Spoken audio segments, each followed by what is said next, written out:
Hi, this is Natalia Tokar, founder of UpSkillMe, and you're listening to another episode on communication in the world of startups, venture capital, asset management, and investment opportunities. Today we have a special guest, Tyra Jeffries, founder and CEO at CreativeCap Advisors from Chicago, Illinois. And we're going to be having a terrific conversation on communication for fund managers. Tyra runs a global advisory firm for hedge funds and asset managers, and recently she launched the first incubator for fund managers, where the first batch of the VCs will be heading towards a goal of $250 million of assets under management. Tyra, welcome to the show. Can you please briefly introduce yourself? Yes. Well, first off, Natalia, thank you for the beautiful introduction. That was absolutely a perfect depiction of who we are. So a little bit about myself. Our firm, we've launched the world's first global emerging manager incubator. So I think that's sort of what we're best known for. But we are also CreativeCap Advisors itself is a global business advisory firm. So for asset managers, and we work with asset managers on a variety in a variety of different ways. So, we have three different core divisions. We have our strategic communications, we have our design services, and then we have our third, which is our newest, which includes business advisory and corporate strategy. So really what we look to tackle within our organization is focusing on a myriad of ways to help fund managers not only carve out their niche within the global or even within the regional marketplace, but really help them to evolve as a fund business. Mm-hmm. And when you say the world's first incubator for fund managers, you can definitely find a lot more online, a lot more organizations and incubators like this. How exactly are you different from all the other incubators for fund managers? Yeah, so there's been a handful of incubators that have tackled maybe just hedge funds. I believe it was Capria that tackled more on the emerging market side. But for us, we're global. We say we're first because we are really the first of its kind. We've integrated all different types of alternative asset managers into one program. So we have, within our recent cohort, we just announced our fall 2018 class, and we have venture capital, long only, and hedge fund. So even within, a fairly small class, we still have an extreme amount of diversity. And, it's really quite interesting in working with, funds on both ends, because I think at the end of the day, each person coming into the program, they have a fantastic background in managing a portfolio and a high level of integrity. But for many, this is their first entrepreneurial venture. So It's not only understanding how to build a portfolio, but it's also tackling the issue of how do I build a business? And that's a lot of what this incubator goes to tackle, but it also does it on a global scale. And we want it to be global because we knew that this was not just a US issue. This was not just a European issue or really any other part of the world. So that's why we made it global, because in our experience in dealing with different managers from around the world, really from anywhere from Asia to Latin America, Europe, United States, and what we dealt with, and recently Canada, that I spoke to a manager last week from Canada, really figuring out how do I build a fun business in today. Now, each region is obviously going to have different compliance and regulatory restrictions, but on a whole, really understanding how to build a business is what they all have as a common thread. From which countries are your participants today in the incubator? Yeah, so one is from London, and then the rest are US based, but we did receive applications from Asia, from all different parts of Europe, and then in the US. So we really, in going through the entire application process, we wanted to just really look at the quality of the product. In talking to different allocators, and one of the questions they would pose to us is, within your program, do you have any sort of diversity initiatives? That's always, becoming more and more popular, at least especially with the US-based allocators. We've been asked, what percentage of them is, of your class are women, what percentage, falls within the diversity category. So, and we say, really, we just look at the quality of the product, and we were able to have a phenomenal class. So we have right now, out of the 5 within our cohort, we have 2 of the 5 are run by women. we have 2 of the 5 are minority. So one of them is from, Saudi Arabia, and then another is of Indian descent, actually born in India and moved to the United States. So, I mean, you can even look at it from the angle, even though the predominance is US-based funds, the actual people running them are not American born. So it's really quite interesting from different angles and looking at our class. The business is becoming extremely international today, and that's what is fascinating to me personally, because most of the participants today are non-native speakers, and this communication issue becomes even more, I would say, crucial. It becomes right. How do you create all these opportunities? I looked into your incubator and into your company in a lot of detail, and thank you, by the way, for the invitation to be the mentor for some of your VCs. Definitely. What I really like about your incubator, and I think what sets you apart, what's your value proposition, is that it's not just a 3-month incubator program and then, okay, do whatever you want, the program is over. But it really resonates with how I approach my business, my own business. And I coach on people, startups, executive teams, sales teams, marketing teams, on public speaking and communication. And it's not just a 5-week course and after 5 weeks you're done. No, you're ready when you're ready. And I always give people time until they arrive at their own results. And everybody travels at their own pace. So you cannot really make everybody accomplish everything you want them to accomplish in a certain limited period of time. And I think this is also what sets you apart, because the goal is not just to finish a 3-month course, right? And to do everything on the curriculum, but to reach a certain target. Right, yeah. So, in operating within the fund business, there's similarities in the sense when you look at just a regular, let's say, tech startup, e-commerce startup, they're all trying to build a business, right? Yeah. But at the end of the day, there are certain restrictions, and there's just operating within the fund management environment is very different still. And because of that, that's why we didn't want to say, 3 months only, because in reality, we know it takes funds to, 6 months to 18 months to raise their first capital. I took active role in fundraising. I know it takes a lot more. I mean, you have to plan at least 6 months, but it doesn't always happen in 6 months, right? Right, exactly. I mean, because you have a more stringent due diligence process. I mean, when you're investing millions, tens of millions, hundreds of millions, or billions into a company, you're not going to make a decision within 1 week. That's right. It's time to evaluate not only the founder, but also whether or not this fund fits into the portfolio of the investor. So in looking at all of that and understanding that, that's why we didn't want to say only 3 months, because, let's be honest, that's just not a reality within our industry. I mean, there wouldn't be the level of value that we were hoping to achieve if we only did 3 months. So that's why we put a hard target of saying, once you've reached 250 million USD AUM, then you would be able to graduate out of the program. But we've had so much interest of, having this program even in excess of that, because as, we both know, being an emerging manager means anywhere from $0 in assets to $2 billion in assets. So it really depends on who you're talking to when you're identifying, what defines an emerging manager. And so, in my experience, I've worked with different types of allocators who look at emerging managers, but in reality, they only look at funds who are 300 million to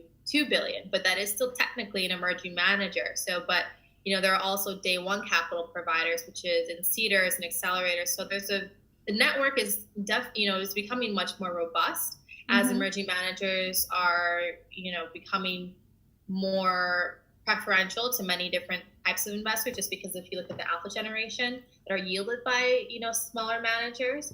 But, what's particularly interesting is that we're in an era now where, outsourcing is becoming more rampant. So managers are able to have a greater opportunity of success, but that it still doesn't mean that the marketplace is not competitive. It's still incredibly competitive.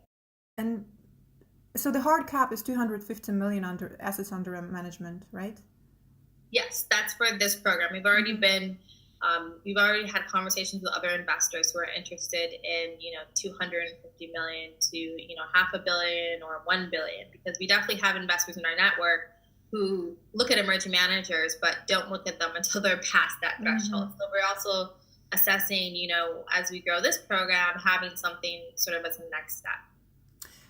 You have received applications from funds and asset managers from all over the world, and your clients are also quite international. If you look at them all, what do you think, what quality characteristics do fund managers need to have to reach that hard target?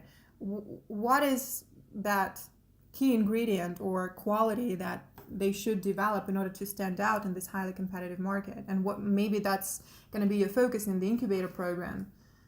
Yeah, I think, everyone always says performance. We know that performance is incredibly important because you are a portfolio manager. So, it's important that you have that. But what I've realized is, really integrity. Integrity is something that is you don't see in every single manager. And in a lot of conversations I've had with large allocators, and when I mean large allocators, those who carry an AUM of in excess of, 1 to 5 billion in, capital to put to work, they've expressed to me many times, they'll say, we like to manage like their strategy, but honestly, the person was the issue.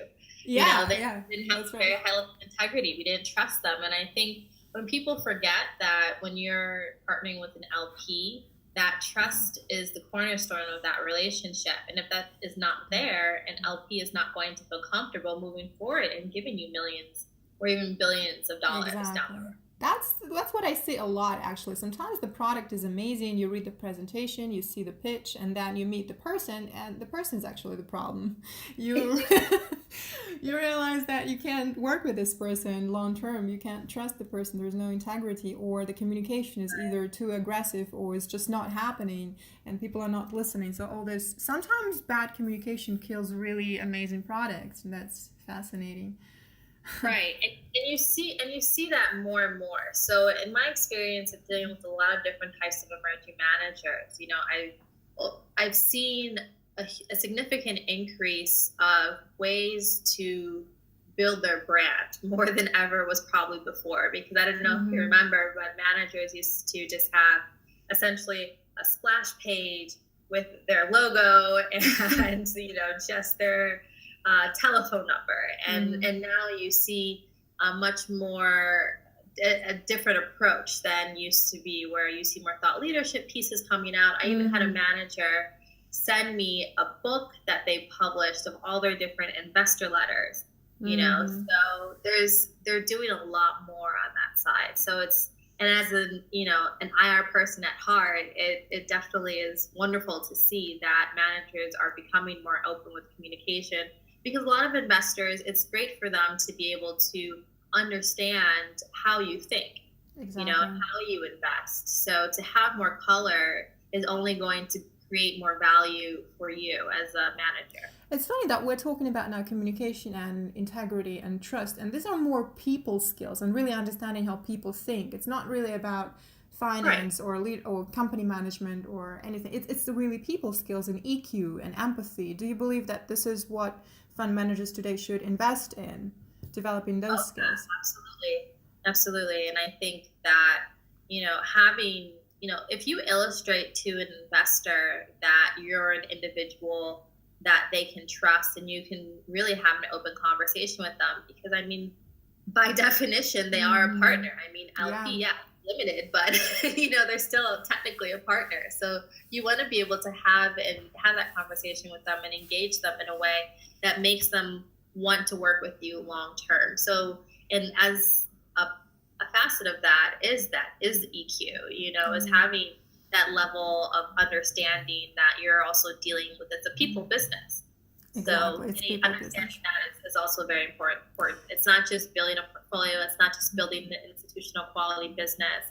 It's understanding that you are bringing on someone as a partner to your business to work together and grow together.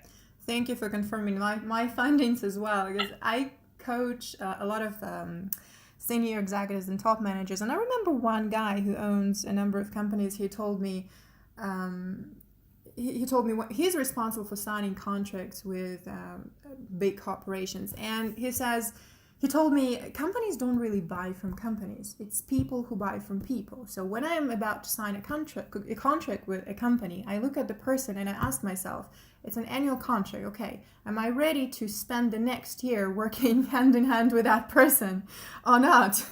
It's a year, I'm going to spend a lot of time with this person throughout the next year, or maybe 2 years, or if it's a 3-year contract, it's even a more serious consideration.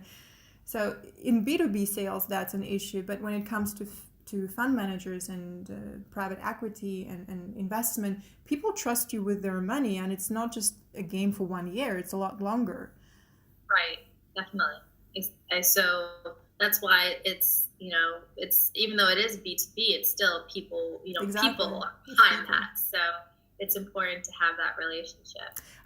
What do you think is crucial for startups to consider if they want to carve out their value? How do they position themselves? Okay, people skills, that's definitely, it has to be there. They need to invest in developing their people skills, empathy, and understanding how their clients think. But what can help fund managers position themselves better to their clients and investors? Yeah, I think at a very basic level, what many fund managers tend to miss out on is they do a one-size-fits-all approach in pitching to an investor, and that only hurts you. And when you are pitching to a pension fund, it's very different than pitching to a family office. Oh, yeah. So understanding your audience, and I think you probably also really get that. Yeah, absolutely. And many times fund managers use the same pitch or the same presentation and go to the meetings without really understanding what an investor likes to invest in. If you understand their investment philosophy, their investment threshold, you're going to be significantly more successful. If you are targeting an investor, let's say you're a $10 million or even a $20 million manager, and you're targeting an investor who has distinct preferences that they don't want to invest in a fund where they're less than 10%, but their minimum threshold of investment is, 50 million, then in reality, there's just no way that relationship can work.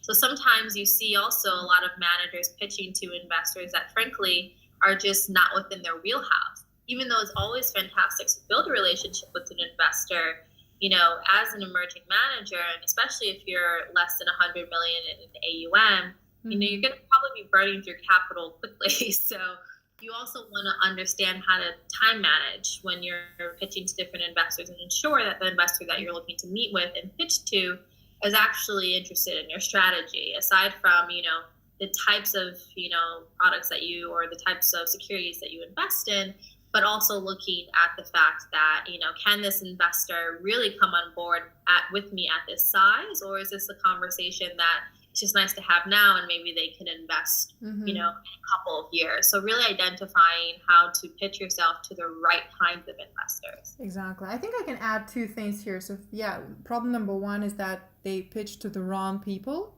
and they cannot identify who potentially can be their client. But the other problem is that if this is a fund manager, if this is a young fund looking for investors, sometimes they pitch the same story over and over again, even to the clients who can potentially be their clients and their investors, but they never improve on their mistakes and they do not correct their pitch. So they simply pitch the same story to as many people as possible without collecting feedback and improving their pitch based on the feedback. I see that a lot, to be honest. Right. And unfortunately, with investors, they're meeting with so many different managers, so they're not going to always be able to provide you that feedback, which is so crucially important for these managers when they're going through these meetings.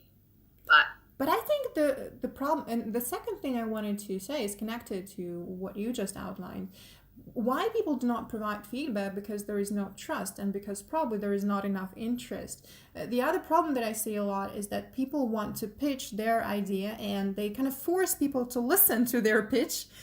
But, pitching is easy to me, but getting to a point when you're invited to pitch, That's the most difficult part. So they pitch and it's all about me. I'm going to change the world. We have an amazing product. Look at us, invest in us. But there is zero interest in a person listening, in a person sitting in front of them. And these people, when they feel that you're only interested in their bank account information and you're not interested in them, well, certainly they're not going to provide any feedback. They'll politely say thank you, goodbye, we'll talk to you later, or we'll send us an email.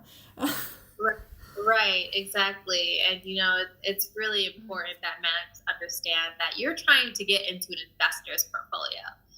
Of course, investors are looking for different ideas that would integrate well for them to create, a wonderfully diverse and profitable portfolio. But at the same time, when, as an investor, it can become very overwhelming when you have people, saying me, but also a lot of managers are operating off of lack of benchmarking information. So they may not know how to properly pitch themselves because they frankly don't know what their peers are doing. So they sort of operate off of understanding that what they're doing is correct. So you also see that too. So unfortunately, you can't always get feedback, but it's always useful to, practice what you're pitching to other people, even if they're not necessarily in the industry. It'll get you more comfortable and get you the feedback that you need, because it could just be, how you're pitching. It may not necessarily be, the content within your presentation, not always, but, it could just be that you're not really selling someone on your strategy because you haven't illustrated the value that you're bringing to their particular portfolio. And that really goes back to what I was saying before about really research who you're meeting with and who you're pitching to if you want to be successful. Communication it's not just a soft skill anymore. It's really becoming a fundamental skill for any business. And I think fundamentally for startups and for fund managers, skills that they can really manage, and I see they can help a lot of teams, is number one, don't pitch to clients, really pitch to people, as you said. Try to see people instead of simply clients or potential clients. And also, many teams need to learn to be okay with the fact that people don't buy. Because they don't buy today, they might come back to you in 6 months if you're able to keep the relationship going. But a lot of teams, and they are bluntly, just pushing people away. Okay, you're not going to buy next investor. And then you simply forget about the person. They don't follow up. They don't keep in touch because they're not interested in the person. They're just interested in their momentarily opportunity to invest. That's it. And this is what ruins the relationship. Exactly. And that is so very true. It's very important to, like we said, like we were both saying, understand that it is a people business at the end of the day, and understand, who are you pitching to, and really try to understand them, because at the end of the day, investors are looking, for something unique and something different to integrate into their portfolio when it makes sense. Obviously sometimes investors may meet with managers, just to collect ideas. Sometimes they'll meet with them to, further discuss if in the back of their mind they're looking to redeem from a fund and want to put that money to work quickly. So, there's just a variety of different things going on. And for funds, they really, need to understand who they're pitching. But more than unique products, I think investors are looking for unique people who show integrity, because products come and go. But if you see that the person shows integrity and you can reach out to them and they're available for a long time, you can buy something else from that person. You will listen to them. So Right. And you want to have trust with that founder first and foremost. So just like you were saying, product is important. But, you really have to look at the person behind the product, and can they execute, and can they grow this business? Because it is a business that they're investing in. It's not only, you're not a trader anymore. You're not just a portfolio manager at a huge institution. You're now an actual business. Exactly. When I used to do fundraising, I pitched to so many people, and not all of them bought, but thanks to that, I have an amazing network of investors now, and we communicate still. And they invested sometime later in different products, and it's just an amazing relationship. So the fact that someone didn't invest immediately, it doesn't mean anything. If you are able to gain great relationships, that's the biggest gain, I think. Right. I've always thought, to be honest, that startups, especially founders, should never delegate the passion towards their product to someone else, and they should never delegate communication and pitching to someone else. But what you do is you do investor relations for funds. Why do you think it's important, or why do funds need to outsource investor relations? Maybe it's more reasonable to train their own internal team to do that. It's just a very interesting business model that you have. Can you explain how you came up with this and why this is a working solution? Yeah, because investor relations as a function has been developing only within, just like a handful of years. So I came up with it because I had been coming across so many portfolio managers who just frankly didn't know how to interact well with investors. So the investor relations function, by definition, is there really to help strengthen the relationship between a fund and the investor. And we want the senior management to be a part of that process for sure. Access to senior management is critically important for investors, but also, creating a program where you can institute best practices within a fund, things that a lot of funds frankly aren't fully aware of how to do or how to execute. They understand that, okay, I have to have a relationship with my investor because they're obviously investing in me, but what does that really look like? And so that's why having an outsourced function is, of tremendous value, because it helps you to work with, the institutions that are pushing your business forward, that are injecting capital into your fund. And if you can't manage that relationship, you're probably not going to last very long unless you're independently wealthy. Let's say you do investor relations for a fund. What exactly would you do for the fund, for the emergent fund, and how many people from your team would be involved? Yeah, so it really depends on the type of engagement. So if a manager is going on a roadshow, we also integrate some media strategy around that. So we have people within our team that can do that. In preparing for that roadshow. If we're looking just general, outsource management where, they want some help managing their current investors and they want to evolve from simply just having a fun admin, we'll also interact and help on that side when it comes to, discovering ways to elevate that relationship, or when a fund manager is looking to other regions to pitch towards managers. Sometimes you'll see funds over in Europe looking to access the American marketplace of capital, or the US funds looking to access the European or, sort of anywhere else that would consolidate.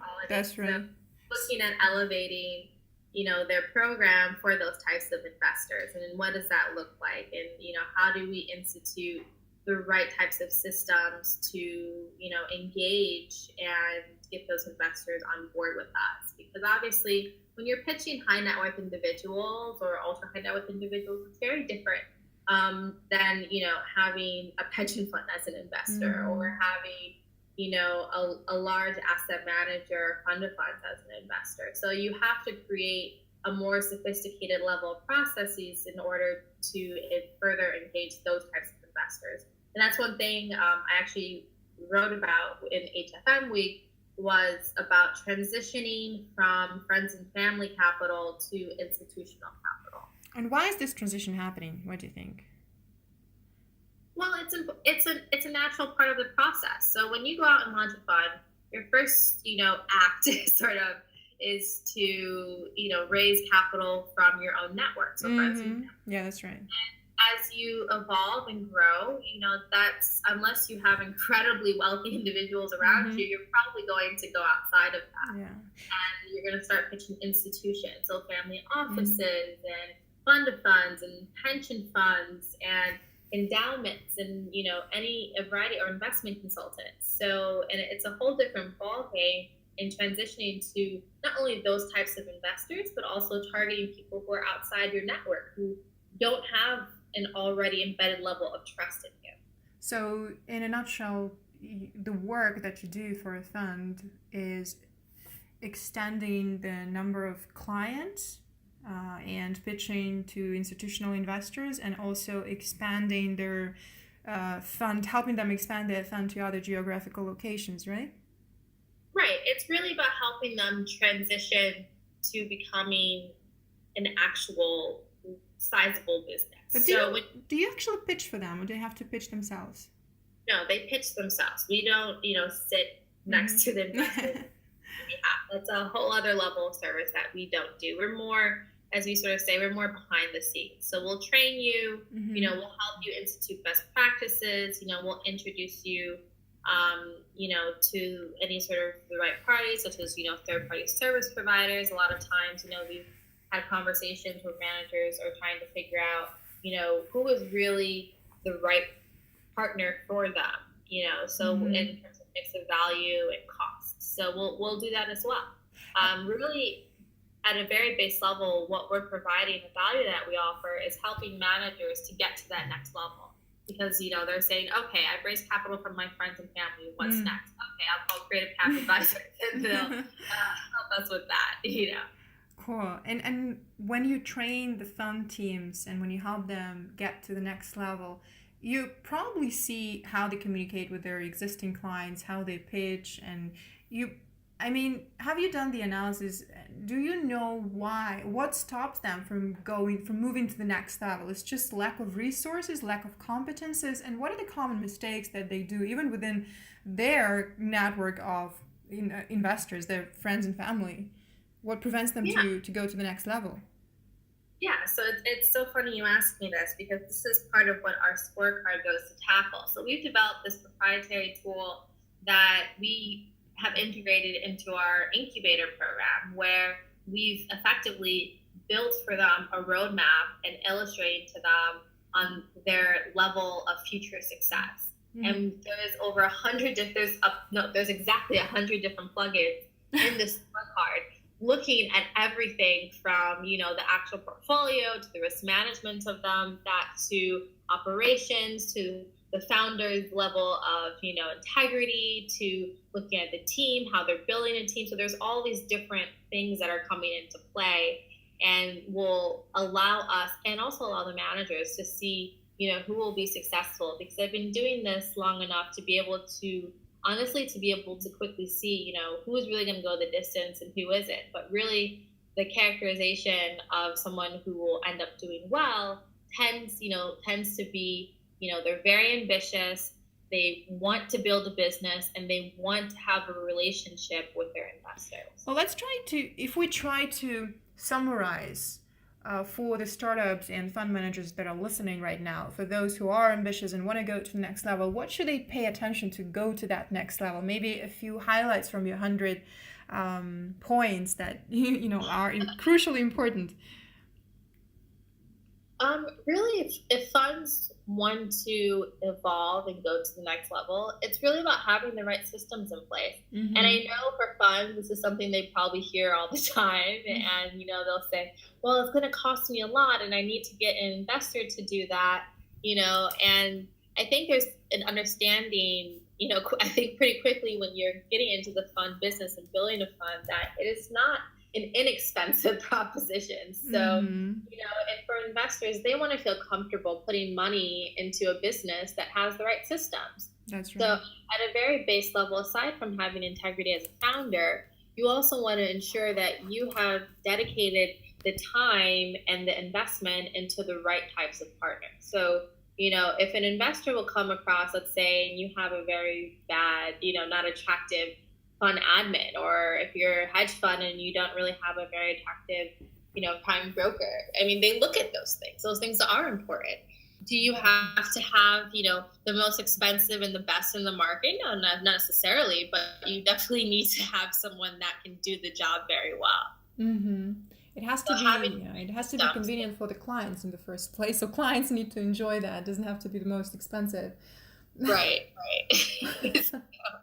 It's almost like you need to put together a report and say, how much is the cost to create a fun business in the first year? Because it is not cheap. It is not cheap at all.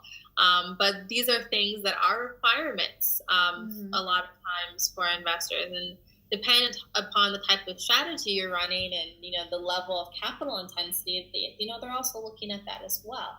And it doesn't mean that someone can't do well if you are perhaps not an independently wealthy person, if you have a partner that can help you push that forward or whatnot. But at the end of the day, running a fun business, there's certain expectations when you're transitioning from friends and family capital to once you start hitting the institutional marketplace. And I think that's very important for fund stockers now. I agree. I also strongly believe that you need to start investing in relationships way before you start investing into the admin stuff, into the technical characteristics and everything that has to be there for the client, all the technical stuff, But investing in relationship way early really helps, because when you are ready, you have clients. When you are ready in terms of technical equipment and admin and everything, and then it's too late to start looking for clients. Right. So I mean, it's one of those things that you look at and you want to have a good experience. I guess if I were to simply put it, if you're going to a salon, obviously men go to salons too, but if you're going to go to a salon, you obviously want to go to a salon where your experience is going to be better. It's cleaner, they have nice products, and they have all of these things. Not everyone is going to have that, but have at least at a base level, because as a customer, when you come in, your impression of that business is going to be more positive. Yeah, that's right. Absolutely. So look at those sort of things. So even if you liken it to that, I think sometimes when people put it into perspective and say, would you want to go to a salon that was, falling apart and is dirty and, doesn't, do you trust these people to clean your hair? No. Yeah. So everything needs to be there. I always look at the quality of the service first. Like, even the most, like the high-end restaurants especially, if the service is bad, it's not a high-end restaurant anymore, even if the food is delicious. So if I were to summarize for startups who are listening, I would say you really need to invest early in relationships and do not hurry, because a lot of startups, they hurry to raise and they have these crazy deadlines, and they don't pay attention to anything else, and they don't see people, they only see their deadlines. They're so short of time, so you never can. Relationships don't really have a deadline. Relationships don't have an agenda, and a lot of startups need to really understand that you cannot hurry when you're trying to build a relationship, otherwise it's not going to work out, and you're trying to build long-lasting relationship anyway. And another thing, a lot of startups really think that communication is easy. It's something we do every day. Everybody can talk, right? So we kind of train every day, so it's not worth paying attention to. And I've seen so many times when startups just don't get ready for it at all. It's like, students right before the exam, they get ready for an exam the night before the exam.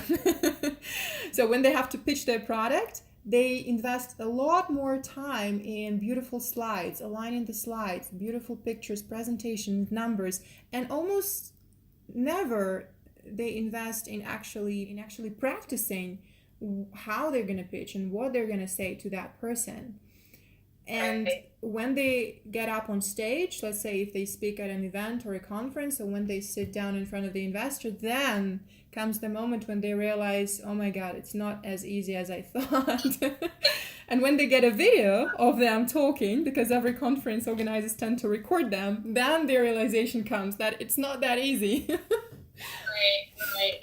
Exactly. So, you definitely want to practice pitching, but you also want to make sure you're pitching in a way that has illustrated to the investor you've done your research, and that you understand what their preferences are, and that you're positioning yourself in this way. As I say, position yourself for success, and that'll definitely make you much more successful if you're going into the meeting and understand already as much as you can, because it's not always readily available, but understand as much as you can about the person you're meeting with, so you can have a more productive meeting. Yeah, definitely. When I'm interested in a person, I I don't talk about myself normally. I shut up and listen. And a lot of startups, when they start a meeting, they start a meeting with a question. So, have you seen my presentation? And it's just the most terrible way you can start a meeting. And they talk about themselves and never about the investor, because they don't Right. even ask what the investor is interested in, because every investor, every normal investor, is interested in long-lasting relationship and clear exit strategies, and Right. then they never talk about it. Right. So and I think, and also on the private equity side, there's, there's much more significant preferences too, you see, and the types of investors and the types of strategies they want to, Mm-hmm. whether Can it's, can you real estate elaborate on that style. more? What would be the preferences on this? So if we want to help startups understand their investors more, so I just mentioned a couple, right? Like relationships, exit strategy. What else do investors pay attention in different kinds of funds? Because we have crypto funds today, and you deal with them as well. You have all different sorts of funds. So what Yeah. are preferences and criteria for them when they choose where to invest? I would say, aside from an investor already having an inherent preference to a certain type of strategy, Mm-hmm. definitely operations and process, Mm-hmm. and also the senior management team. As the person who's leading the charge, do they have the credentials or the experience to do so? And I think that's very important for a lot of investors. And I mean, I've come across funds who may not have come from large firms, and that's fine, they're out there, but at the end of the day, is this someone who can really do what they say they can do? Mm-hmm. So I think that's also critically important. And do they, if they don't necessarily have the best experience, does their partner, or so there's a nice level of safety. I think when you're putting Mm-hmm. that much money into a business, you want to make sure that the person knows how to execute. What does their operations and what does their process look like? Mm-hmm. Yeah, I agree.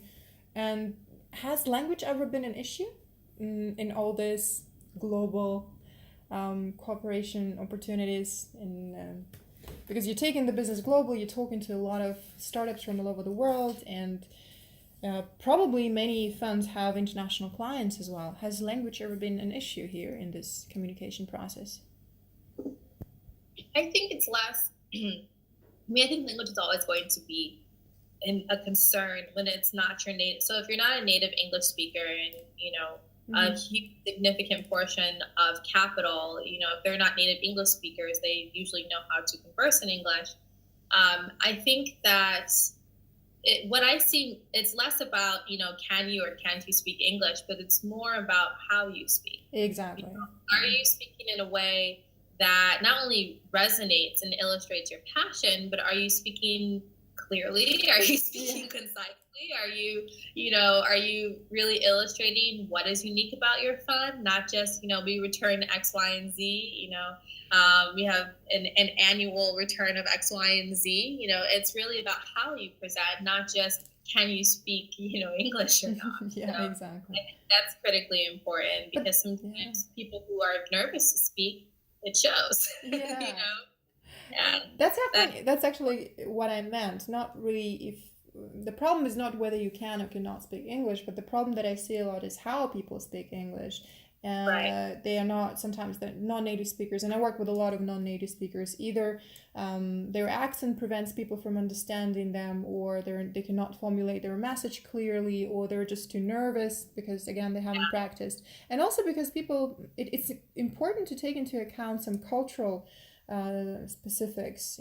For example, Asia is so different. If you want Asian investors and Asian clients, the whole business culture is just different, and you pitch in a different way, and relationship involves according to different scenarios, not unlike in the US. Like Russians are very straightforward and they're very suspicious. Also, if you yeah, normally they're very suspicious with new people, especially people who want their money. Americans a little different. People in Europe, Switzerland, and all the German speaking part of Europe is also quite specific, I would say, very different from Americans. And like I've worked with so many, and every time it's fascinating to me how different people are and how different their expectations are. So I think somebody who masters this expectations, and somebody who can anticipate them has a really has a great advantage. Right. No, definitely. And I think, and when you're meeting with people across different cultures, it's very important to be sensitive to that. As an example, in my dealings with, different types of cultures, there'll be certain requirements. If someone doesn't know you very well, unlike, I guess I don't want to say American culture necessarily, but you'll see they'll require more information from you because they just don't know you. And Yeah, they spend time to get to know you, to really understand the person. And I've worked, just by way of experience, I've worked in Latin American cultures actively. I used to do, on the private equity side, deals between Mexico and Argentina, and I've actively interacted with a lot of people throughout Europe and, and some Asian markets as well. So I think it's critically important for people to understand, when you're pitching to investors, how they like to be pitched to. And it can be a little difficult to find that out, but, if you do, you'll have a tremendous more amount of success than if you sort of just go with, your culture style of pitching. Because everyone has different levels of understanding. And I think that's just about, you learn that when you interact cross-culturally. And I think that's very critically important too, as you're mentioning. I mean, as you said, with Russians, and so with Germans and Americans, they don't do business necessarily the same. Exactly. But at the end of the day, they want to have the right information in front of them to make an educated decision on who they want to invest in. The most interesting difference between American and Russian approach, to me, is in America, as you said, they request more information because they want to understand what kind of person you are, right? So it's important to kind of get to know you on a personal level, because if I'm comfortable having lunch with you, if I'm comfortable having conversations with you, then I probably am going to be comfortable doing business together with you. In Russian, it's vice versa. We first do business. We talk only business. We first do business. If I see that you're not going to screw me, maybe we can be friends. So it's different. It's very interesting. That's so I mean, everyone interacts differently, and I think it's very important to understand that. But I think that would also be a great podcast. Around the world talking cross-cultural competences. Yeah. Well, hopefully very soon. The next batch of your incubator program is going to be from all different places, and your funds are going to get clients worldwide as well, including Asia, Russia, Latin America, and all the other interesting places. Mm-hmm. Yeah, definitely. I mean, we have an extensive investor network that spans everywhere. I mean, except the continent of Africa. We haven't gotten that yet, but we definitely will. But we have people in Latin America, in North America, in Europe, and Asia Pacific. So we're very, very fortunate that we're can operate in this way, where we have a huge network to pull from. One thing I want to ask is, when is your incubator starting? When is your first batch starting to work? Oh, they're as you know, they're getting matched to their mentors. So all of those calls are happening this week. They're also going to be getting their scorecards. So that's what I was actually doing right before I hopped onto the podcast with you. So there's a lot going on. So there's and then we have our online content editor who's coming on board, who's going to be working with us, doing a lot of different executive interviews and doing sort of fireside chats with people that we can then integrate into our premium content. And then we have some other partners as well that we haven't announced yet, but we're very excited to announce. Sounds amazing, exciting. A lot of people involved. It is. And I think one of the most exciting things about building this program is creating a mentor network that's not only just about people from our industry. We were able to get someone from Microsoft Accelerator, and we wanted to have them because, they've looked at all different types of businesses. So I think it's good that we integrate that into the learning process, because for many fund managers, their biggest issue is building a business. Exactly. And, we want to make sure that we have mentors that not only operate within our industry, but can provide some, diversity of opinions. Yeah, what I like most about your incubator is that your focus is on the results. So talking about that, what would be the first tangible result that you expect your first batch to receive? Yeah, so they're going to have their scorecards. So as they evolve and, hit certain tests that we'll be giving them to illustrate their growth across certain areas, that's going to be first and foremost. So they'll see their scorecard go up, so to speak. So that's one result that they'll be able to notice. And then also having the opportunity to meet with investors, if they close deals, that, is a hard figure. So, that's, are they going to meet investors on your premises, or how do you organize that, or on their own? My team and I are in the process of developing the right mechanism to have that, but it's obviously going to have to be virtual, given that we have our incubators across the United States, from San Francisco to New York, and then we have someone in London. But I think as we grow the program and it further evolves, that we will, try to do something in person. I think it's always best to do these types of things in person. The preference is to work towards that, but given, and we'll figure that out down the road, but definitely, we want to do something in person is the ideal way to go about. But first we're going to be doing it virtually. So it'll be an opportunity to pitch and to present to investors. And this will also be great for them because they'll have the opportunity to get in front of real investors and pitch their ideas and, see what they take the information they've learned from our program and integrate that into, when they're going to pitch to investors. Right. And that should lead to the next tangible result, which is $250 million under management. Right. There's probably going to have to be a couple of pitches that, I don't think it's... But the numbers, that's what I mean. The next tangible result is the numbers they're going to get, and the ultimate goal is to get 250 million assets under management. Exactly. The ultimate goal is to reach that $250 million figure. So that's why we say there are multiple opportunities to pitch to investors, because also as you grow your fund, you're going to, have more types of investors open to you. If you're a $10 million fund, once you get to about 50 or 100 million, you have an entirely new network of investors who will look at you and be ready to look at you. That's right. So there's that as well. And we have those. We have everyone from the day one capital providers to the, even, like I said, even past 250 in AUM. So it's really a great program because it's structured to help them learn and develop, but they're also able to get in front of real clients for them.